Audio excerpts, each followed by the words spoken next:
warahmatullahi wabarakatuh. Salam sejahtera untuk kita semua. Perkenalkan, nama saya Mita Sicilia, Eskom MM. Saya merupakan salah satu dosen pada Fakultas Ekonomi dan Bisnis, Program Studi Sarjana Akuntansi di Universitas Pamulang. Pada kesempatan ini, saya akan mengampu mata kuliah Sistem Informasi Manajemen dengan bobot 3 SKS. Teknik pembelajaran yang digunakan adalah dengan menggunakan metode DIA, Delivery, Interaction, and Assessment. Metode ini terdiri atas 3 tahapan, yaitu penyampaian materi, delivery, interaksi aktif antara dosen dan mahasiswa, interaction, serta penilaian terhadap capaian pembelajaran mahasiswa, assessment. Sebelum memulai perkuliahan, saya akan menjelaskan terlebih dahulu mengenai deskripsi singkat mata kuliah, luaran pembelajaran, serta metode yang digunakan selama proses pembelajaran. Seperti yang kita ketahui, sistem informasi manajemen merupakan suatu sistem yang mengintegrasikan manusia, teknologi, data, dan prosedur untuk menghasilkan informasi yang akurat, relevan, dan tepat waktu guna mendukung proses pengambilan keputusan dalam suatu organisasi. Di era transformasi digital saat ini, sistem informasi telah menjadi kebutuhan utama bagi berbagai organisasi, baik di sektor pemerintahan, pendidikan, maupun dunia usaha. Hampir seluruh aktivitas bisnis telah memanfaatkan teknologi informasi untuk meningkatkan efektivitas, efisien, produktivitas, serta daya saing perusahaan.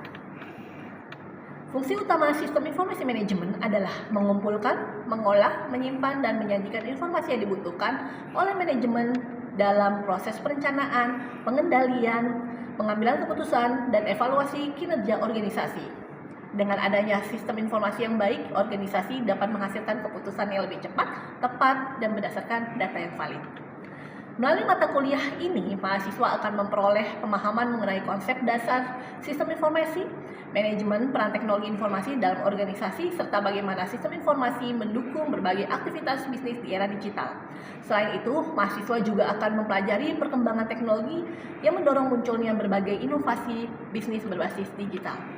Dengan mengikuti mata kuliah sistem informasi manajemen, mahasiswa diharapkan mampu memahami konsep-konsep dasar sistem informasi manajemen secara komprehensif, menjelaskan fungsi dan manfaat sistem informasi dalam organisasi, menganalisis kebutuhan sistem informasi sesuai permasalahan bisnis, serta mampu memberikan solusi yang tepat berdasarkan perkembangan teknologi informasi. Sedangkan pada akhir perkuliahan, mahasiswa akan membuat proyek atau studi kasus mengenai analisis penerapan sistem informasi manajemen pada suatu organisasi atau perusahaan yang disusun secara individu maupun kelompok sebagai bentuk implementasi dari teori yang telah dipelajari selama perkuliahan. Mata kuliah sistem informasi manajemen berisi tentang konsep dasar sistem informasi dan relevansi terhadap perkembangan bisnis modern serta perdagangan elektronik. Materi yang dipelajari mencakup konsep sistem informasi manajemen, komponen sistem informasi, jenis-jenis sistem informasi, sistem pendukung keputusan, keamanan informasi, pemanfaatan teknologi informasi dalam organisasi, serta perkembangan e-commerce dan e-bisnis. Isi mata kuliah sistem informasi manajemen juga menitik beratkan pada penerapan e-bisnis dan e-commerce yang saat ini berkembang sangat pesat di Indonesia. Mahasiswa akan mempelajari bagaimana teknologi digital mengubah proses bisnis, pola transaksi, strategi pemasaran, pelayanan kepada pelanggan, hingga pengambilan keputusan berbasis data. Dengan demikian, mahasiswa diharapkan mampu memahami tantangan dan peluang penerapan teknologi informasi dalam dunia bisnis serta memiliki kompetensi yang relevan dengan kebutuhan dunia kerja saat ini. Demikianlah pengantar mata kuliah sistem informasi manajemen yang akan kita pelajari bersama. Semoga proses pelajaran dapat berjalan dengan baik, interaktif, serta memberikan manfaat untuk meningkatkan kompetensi dan wawasan mahasiswa di bidang sistem informasi manajemen. Terima kasih. Saya akhiri. Wassalamualaikum warahmatullahi wabarakatuh. Assalamualaikum warahmatullahi wabarakatuh. Waalaikumsalam warahmatullahi wabarakatuh. Siap teman-teman semua. Ya. Perkenalkan, nama saya Ibu Mita Sicilia. Nah, hari ini saya akan mengajak teman-teman mata kuliah sistem informasi manajemen. Di mana mata kuliah ini sangat penting untuk menunjang pembelajaran teman-teman semua. Baik, sebelum saya memulai pembelajaran hari ini, saya absen terlebih dahulu ya. Sudah siap untuk belajar hari ini? Ya. Baik, saya absen dulu ya. Abdul Halim Ghazali. Hadir. Agatha Aurelia. Hadir. Anggi Rahmadani. Hadir. Anggita. Hadir. Baik. Aulia Rahma Putri. Bilkis Nurul Iman, Hadir. Dewi Aprilia, Hadir. Dimas Febriansyah, Hadir. Din Muhammad Salman, Hadir. Fahmi Husudin ya, Irwansyah, Hadir. Febriani Rizkullah, Hadir. baik Fitra Yusron, Hadir. Grisia Pasha Apresia, Hadir. ada lagi Gresica Agnestasya, kemudian Khairul Nur Rahman, Hadir. kemudian Marsha Nabila, Hadir. kemudian Medina Syafitra, Hadir. ada Muhammad Al Ghifari, Hadir. kemudian ada Muhammad Farel Tibatullah, Hadir, Bu. Muhammad Rizky Fahrudin, Hadir, Bu. baik Nailah Ansaria, baik Nailah Anafal Zikra Kurniawan, Hadir, Bu. hadir. Kemudian ada Pijar Ibrahim, Hadir, Bu. ada Rifdah Mumtaz, Hadir, Bu. hadir. Baik. Kemudian ada Rizky Febriansyah, Hadir, Bu. kemudian ada Rizky Kurniawan, Hadir. kemudian ada Salsabila Ramadhani, kemudian ada Sandia Farisa, Hadir, Bu. baik. Kemudian ada Setio Octavia, Hadir. lalu ada Siti Nurahla, Hadir. hadir. Hadir. Oke, baik, yang terakhir ada Fiana Maula Alifah. Hadir. Oke, baik, yang luar biasa ya, hadir semua hari ini ya. Hadir. Semangat ya belajarnya ya. Baik, nah hari ini kita akan membahas materi tentang bisnis dan perdagangan elektronik. Mohon izin untuk menampilkan PowerPoint-nya. Baik, nah hari ini yang kita bahas adalah bisnis dan perdagangan elektronik, di mana di materi ini memahami konsep, sejarah, kategorisasi dan manfaat bisnis serta e-commerce di era digital. Yang akan dipelajari pada hari ini adalah yang pertama konsep e-bisnis dan e-commerce, kemudian yang kedua sejarah dan teknologi pendahulu, kemudian yang ketiga kategorisasi e-commerce dan manfaat dan tantangan. Untuk konsep e-bisnis dan e-commerce kita membahas definisi, perbedaan dan hubungan keduanya. Kemudian pada sejarah dan teknologi pendahulu kita akan mempelajari terkait perjalanan dari EDI atau EFT hingga e-commerce modern. Kemudian pada kategorisasi e-commerce kita akan membahas terkait B2C, C2C dan B2B, m-commerce dan e-government. Kemudian manfaat dan tantangan kita membagi tentang untuk berbagai perusahaan, konsumen dan masyarakat. Sudah pernah dengar semuanya terkait B2C, B2B, C2C? Baik, nanti akan kita bahas di slide berikutnya. Baik, ini dia teman-teman konsep e-bisnis dan e-commerce. Ya, di mana e-bisnis itu adalah penggunaan teknologi internet untuk memberdayakan proses bisnis dan kolaborasi dengan pelanggan, pemasok, serta pemangku kepentingan lainnya. Ya, jadi teman-teman, e-bisnis dan e-commerce sama atau beda menurut teman-teman semua? Beda. Nah, kalau e-bisnis itu adalah penggunaan teknologi internet untuk memberdayakan proses bisnis dan kolaborasi dengan pelanggan, pemasok, serta pemangku kepentingan lainnya. Sedangkan kalau e-commerce itu khusus untuk proses jual beli, pertukaran produk, atau informasi melalui internet publik atau perusahaan swasta. Nah, e-commerce adalah bagian dari e-bisnis. Ya, jadi e-bisnis itu adalah utamanya, mencakup utamanya, sedangkan e-commerce itu bagian dari e-bisnis. Jadi kalau e-bisnis ini mencakup semuanya, teman-teman, mencakup juga untuk perusahaan dan lain-lain. Tetapi kalau e-commerce itu khusus untuk jual beli, pertukaran produk layanan dengan menggunakan internet. Ya. Nah, kemudian lanjut. Nah, di sini adalah sejarah dan teknologi e-commerce. Nah, pada tahun 1970-an ada namanya EDI dan EFT, di mana mulai ada transaksi atau transfer data dan elektronik. Kemudian di 1980-an itu sudah mulai ada muncul yang namanya kartu kredit, kemudian ATM, kemudian transaksi perbankan lewat telepon. Kemudian tahun 1990-an, di mana saya yakin teman-teman baru lahir ya, atau tahun 2000-an teman-teman lahir ya? 2006. Ada yang kamu di sini? Enggak ya? Di mana tahun 1990-an sudah mulai ada komersialisasi internet, sudah mulai ada internet, kemudian sudah mulai ada perusahaan.com. Jadi kalau misalnya www.yahoo.com misalnya, itu mulai di tahun 1990. Kemudian di tahun 1999 fokus bergeser dari B2C ke B2B, di mana B2C itu adalah business to customer, Kemudian B2B itu adalah business to business. Ya, artinya adalah kalau business to customer, artinya sebuah perusahaan menjual produk langsung ke customer. Contohnya apa teman-teman? Jual produk langsung ke customer, contohnya? Bazar. Ya? Bazar. Bisa itu kalau misalnya kalau digital. Tapi kalau digitalnya seperti apa teman-teman? Jual beli di Ya, jual beli di Facebook online ya. Kemudian jual beli di marketplace. Nah, itu namanya B2C. Jadi perusahaan atau si pengusaha tersebut atau toko tersebut langsung jual ke customer. Sedangkan kalau B2B itu bisnis to bisnis. Jadi perusahaan jual barang ke perusahaan. Misalnya saya sebagai pemasok kemudian jual barang ke distributor yang akan nantinya ujung-ujungnya akan dijual kembali. Itu namanya B2B. Nah, kalau EFT tahun 1970 EFT itu adalah transfer dana elektronik antar organisasi banyak digunakan di perbankan. Nah, sudah ada tuh sistem EFT. Kemudian ada namanya EDY. EDY itu pertukaran dokumen bisnis. Itu jadi seperti email itu dengan format standar. Itu tahun 1970 sudah ada. Ya, kita lanjut. Nah, kemudian ini adalah perusahaan-perusahaan yang sukses, teman-teman. Yang pertama ada AOL. Ya, ini adalah jasa internet terkemuka. Ya, go public di Nasdaq ada tahun 1995. AOL ini mencatat penjualan atau mencatat pelanggan sebanyak 1 juta pelanggan.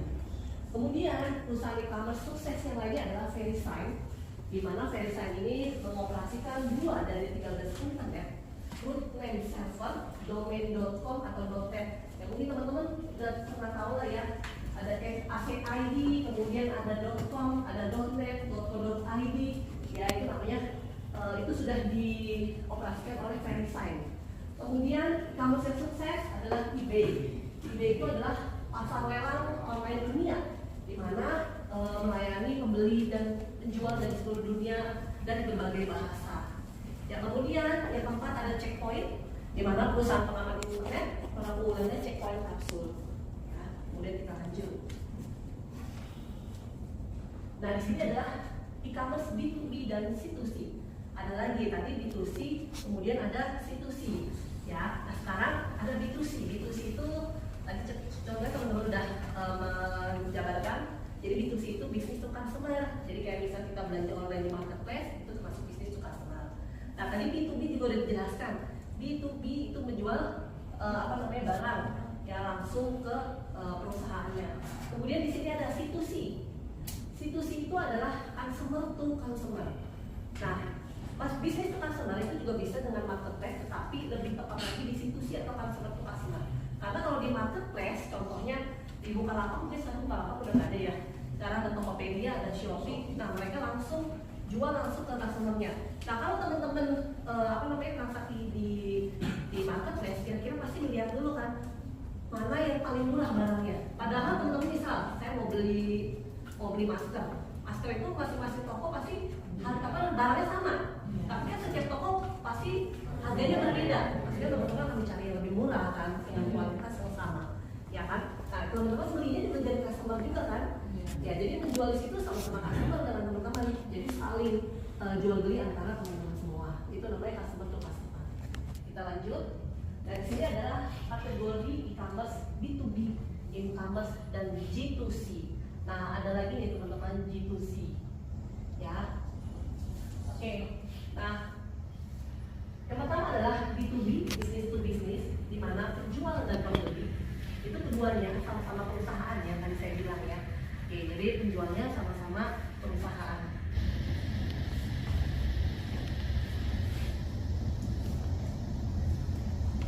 Nah, B2B, business to business, penjual dan pembeli keduanya sama-sama perusahaan. Jadi kalau misalnya teman-teman nanti suatu saat punya bisnis, kemudian teman sebagai pemasok atau sebagai pembuat barang tersebut atau yang mempunyai barang mentah nanti dijual ke perusahaan lain, itu namanya B2B. Ya. Nah, penjual dan pembeli kedua perusahaan lebih dari 85% volume e-commerce adalah B2B.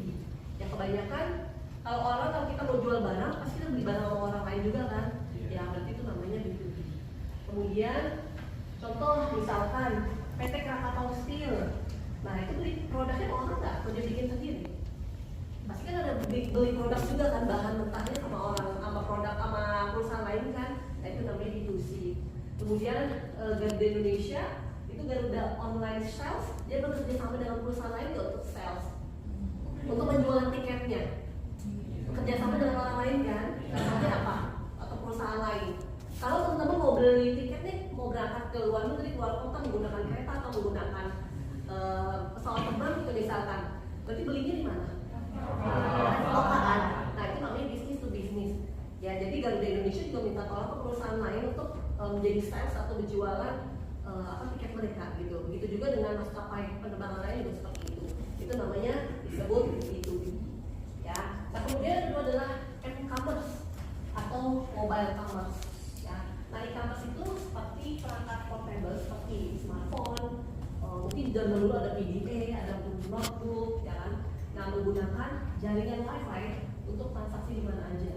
Ya, jadi bisa dengan kalau bisa teman-teman mau transaksi atau belanja atau mau transaksi transfer mobile banking, itu bisa dengan namanya e-commerce atau mobile commerce.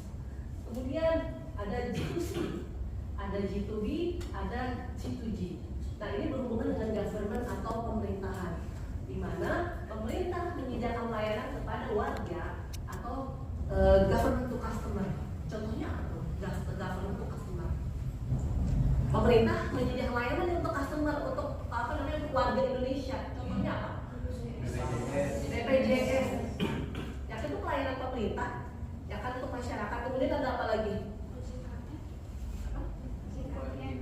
Mojek Mobile itu juga.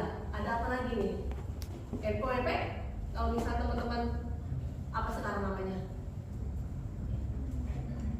Kalau misalnya mau buat NPWP atau apa, itu juga bisa ya. Kemudian mau buat untuk usaha, kalau teman-teman mau buat FIB pada pakai OSS, itu adalah layanan pemerintah yang diberikan kepada masyarakat.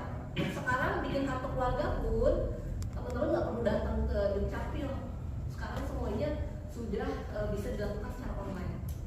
Ya, jadi teman-teman tinggal ngisi data, kemudian buat secara online, kemudian nanti 5 hari akan dikirim namanya kartu keluarga. Jadi semuanya sudah serba digital. Ya, begitulah pelayanan pemerintah kepada masyarakat, semuanya dipermudah. Ya. Kemudian ada namanya G2B, itu adalah bisnis. Ya, jadi government to business, gitu ya. Kemudian atau pemerintah misalnya dengan government to government, itu ada juga. Kita kita lanjut. Nah ini adalah e-government di Indonesia. Sistem pemerintahan berbasis internet untuk meningkatkan kualitas pelayanan publik dan memungkinkan masyarakat mengontrol kinerja pemerintah. Yang pertama adalah e-budgeting atau penganggaran digital. Kemudian yang kedua adalah e-procurement, pengadaan digital. Kemudian yang ketiga e-payment, pembayaran digital. Yang keempat adalah e-health atau layanan kesehatan digital. Nah menurut teman-teman, yang mana yang merupakan G2B atau government to business? Di antara keempat itu, apakah e-budgeting? E-budgeting itu government to government, G2G atau G2B? Atau G2 customer atau government to customer? Kalau teman-teman kalau penganggaran digital itu masuknya kemana? Apakah pelayanan pemerintah ke masyarakat atau ke customer, atau pelayanan pemerintah melalui bisnis, atau pelayanan pemerintah ke sesama pemerintah untuk penganggaran digital? Ya, kalau biasanya gimana? Pemerintah nih mau melayani masyarakat, tapi kan dia nggak bisa bikin sistem sendiri kan? Akhirnya dia kan order ke orang lain, berarti apa namanya? G2B. Ya di mana? Ya teman-teman, berarti penganggaran digital ini pemerintah langsung mengorder melalui perusahaan bisnis yang bisa membuat sistem tersebut. Ya kan? Kemudian ada namanya e-procurement atau pengadaan digital. Nah, pengadaan digital itu seperti sistem digitalisasi untuk pekerjaan pemerintahan. Biasanya itu namanya apa? G2B juga ya. Nah, kalau e-payment, pembayaran digital, itu biasanya G2C, G2B, G2C. Pembayaran digital bisa langsung ke customer ya, yang memudahkan customer. Misalnya untuk apa teman-teman? Bayar pajak, betul, untuk apa lagi tuh? Ya untuk transaksi apapun lah ya yang berhubungan dengan pemerintahan. Untuk bayar untuk mengurus STNK dan sebagainya, BPJS, dia bisa menggunakan yang namanya e-payment atau pembayaran digital. semua pembayaran digital sistemnya sekarang udah mudah banget teman-teman, udah bisa melalui marketplace ya kan, seperti Shopee atau bahkan melalui banking, itu udah bisa ya kan. Kalau dulu mungkin Shopee hanya teman-teman cuma tahu oh ya ini buat khusus jual beli barang aja kalau kita mau beli barang, tapi sekarang semuanya udah lengkap. Teman-teman mau melakukan pembayaran listriknya, mau membayar pajak, membayar internet sekalipun itu bisa dilakukan di Shopee atau di marketplace. Yang marketplace sekarang udah banyak ya, ada Shopee, Tokopedia, apalagi tuh TikTok Shop yang sekarang lagi happening banget ya. Kemudian apalagi teman-teman, Lazada. Ya dulu ada Bukalapak ya, tapi sekarang udah nggak jual beli barangnya OLX ya. Terus kemudian apalagi Facebook sekarang udah jual beli barang juga ya. Marketplace ya. Oke, jadi gitu pembayaran digital. Kemudian e-health untuk layanan kesehatan digital. Nah, e-health ini apa teman-teman? Layanan kesehatan digital. Teman-teman pernah tahu dok apa sih namanya? Dok, ya kan? Kita itu kan layanan kesehatan digital. Ya di mana pemerintah memberikan fasilitas kepada masyarakat untuk berobat, untuk diskus sama dokter, tetapi melalui layanan digital itu namanya e-health. Jadi kan kalau bisa teman-teman sakit kepala atau apa, dok obatnya apa ya? Kita nggak perlu pergi lagi ke dokter, kita tinggal tanya aja kalau dok, nanti dikasih tahu tuh obatnya apa kira-kira gitu ya. Nah baru teman-teman bisa order langsung sebenarnya di situ obatnya untuk diantar ke rumah atau bisa ke apotek terdekat. Intinya teman-teman udah tahu, oh obatnya harus ini loh gitu karena sudah bisa diskus melalui yang namanya e-health. Ya, ini adalah contoh aplikasi e-government di Indonesia. Lanjut. Nah, ini adalah manfaat dan tantangan e-commerce. Manfaat e-commerce sebagai perusahaan, yang pertama jangkauan luas, kemudian biaya operasinya turun, kemudian operasionalnya 24/7 artinya apa? Dalam 7 hari teman-teman bisa transaksi selama 24 jam. Jadi nggak pernah libur, nggak pernah tidur gitu intinya ya. Kemudian ada efisiensi pengadaan. Nah, itu fungsinya e-commerce. Jadi kalau teman-teman belanja di marketplace pun mau chat custom, mau chat e-commerce-nya sampai jam berapapun itu pasti dibalas. Karena sekarang menggunakan apa balas? Chatbot yang menggunakan AI. Tetapi kan itu menjadi nambah untuk kepuasan pelanggan kan. Berarti kan oh pelanggan ini mau nanya apa dijawab. Berarti seolah-olah yang jualan itu peduli sama pelanggannya gitu loh, customer-nya. Ya kemudian jadi makanya jangkauan kalau e-commerce itu dia lebih luas gitu ya, karena operasionalnya dalam 7 hari itu 24 jam pasti mereka beroperasi itu. Kalau zaman dulu belum ada chatbot, pelayanan hanya dari jam 8 pagi sampai jam 5 sore gitu ya kan, kalau zaman dulu. Tapi sekarang udah chatbot semuanya pelayanan di e-commerce itu 24 jam ya. Kemudian bagi konsumen e-commerce itu pilihannya lebih banyak, bener nggak? Kemudian harganya lebih murah daripada toko-toko offline. Ya, kenapa bisa lebih murah beli di online? Ya kalau di online itu karena mereka nggak ada biaya listrik, ya kan? Dia nggak ada biaya sewa toko, ya kan? Jadi biaya barang mereka bisa lebih murah. Ya kemudian personalisasi, kemudian pengirimannya bisa segera karena mereka bekerja sama ya ekspedisinya banyak ya. Kemudian bagi masyarakat ya pasti ada peningkatan kualitas hidup, kemudian kemudahan layanan umum. Maksudnya apa sih peningkatan kualitas hidup? Ya mereka mesti capek-capek lagi keluar ya kan, kemudian mau beli susu misalkan untuk 1 minggu ke depan nih kira-kira susunya udah habis, ya udah keluar naik motor.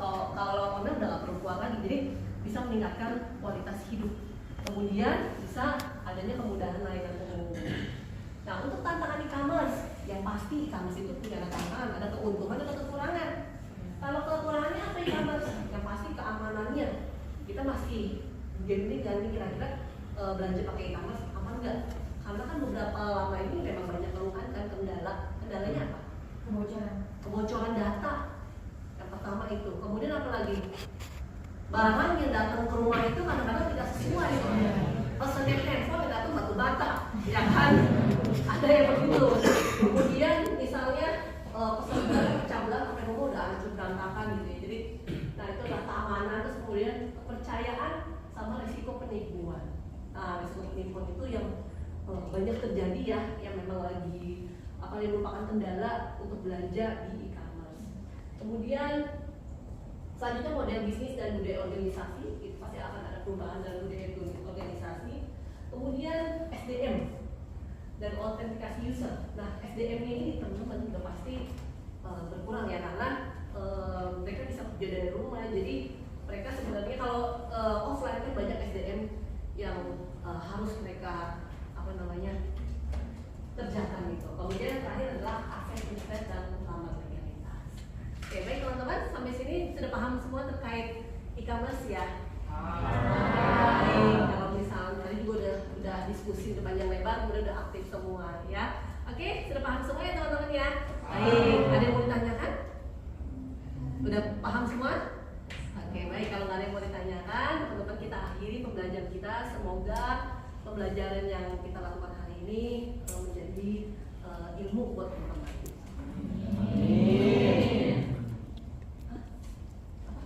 Oh, tiga. Baik teman-teman, kita lanjut ya, beberapa slide lagi. Nah, teman-teman, di sini ada digital marketing atau pemasaran secara digital itu bisa meningkatkan yang namanya penjualan. Ya, menurut Kevin and Alice Chadwick tahun 2019, upaya pemasaran produk berjasa melalui internet mencakup promosi, branding, dan hubungan pelanggan. Yang pertama ada namanya web design, di mana web design itu bisa mengoptimalkan tampilan toko online. Jadi kalau teman-teman lihat toko online itu sekarang udah bagus-bagus ya. Aku membuat itu menggunakan web design dan itu gratis ya. Kayak bikin website pun sekarang semua sudah serba simple dan gratis. Malahan bikin website menggunakan Canva pun sekarang sudah bisa teman-teman, dan itu free. Kemudian ada namanya SEO. SEO adalah search engine optimization, di mana kalau search engine optimization itu adalah mesin pencari ya, atau mesin pencari data tetapi dengan cara gratis. Ada satu lagi namanya SEM. SEM itu adalah search engine marketing. Nah, ini adalah berbayar ya, dengan mencari barang atau mencari produk dengan cara berbayar. Kemudian ada namanya social media advertising, di mana social media advertising itu adalah melakukan promosi melalui marketplace, kemudian melalui Facebook, melalui Twitter, kemudian melalui YouTube. Yang terakhir adalah email marketing.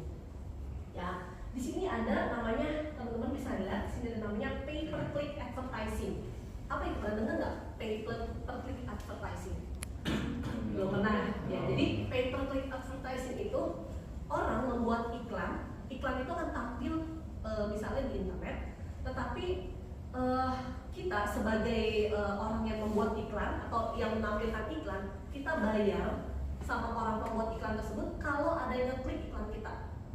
Tapi kalau nggak ada yang ngeklik iklan kita, itu kita nggak usah bayar sampai pembuat atau yang menampilkan di internet gitu. Jadi kalau misalnya sistem kita atau website kita ada yang ngeklik, ada yang melihat, baru itu kita harus bayar sama orang yang menampilkan website kita. Jadi artinya makanya di sini ada pay per click advertising. Tapi kalau misalnya nggak ada yang lihat sama sekali iklan kita, ya udah berarti kita nggak usah bayar gitu. Tapi kalau banyak yang lihat, nah semakin banyak yang lihat iklan kita, makin mahal bayarnya gitu. Jadi mereka ngitungnya berdasarkan klikan customer tuh berapa banyak. Jadi itu ada pay per click advertising. Kemudian di sini ada email marketing, di mana email marketing itu adalah merupakan informasi produk baru. Jadi kadang-kadang kalau teman belanja di suatu tempat, pasti suka ditanya emailnya kan? Emailnya apa gitu? Nah itu apa, nomor handphonenya berapa? Nah biasanya itu akan menampilkan produk baru, atau apabila ada produk baru itu akan dikirim ke email teman-teman semua. Ya, keren ya sekarang e-commerce ya teman-teman ya. Nah mau nggak mau, suka tidak suka, teman-teman harus melek digital dan tahu cara kerja e-commerce seperti apa. Ya baik teman-teman.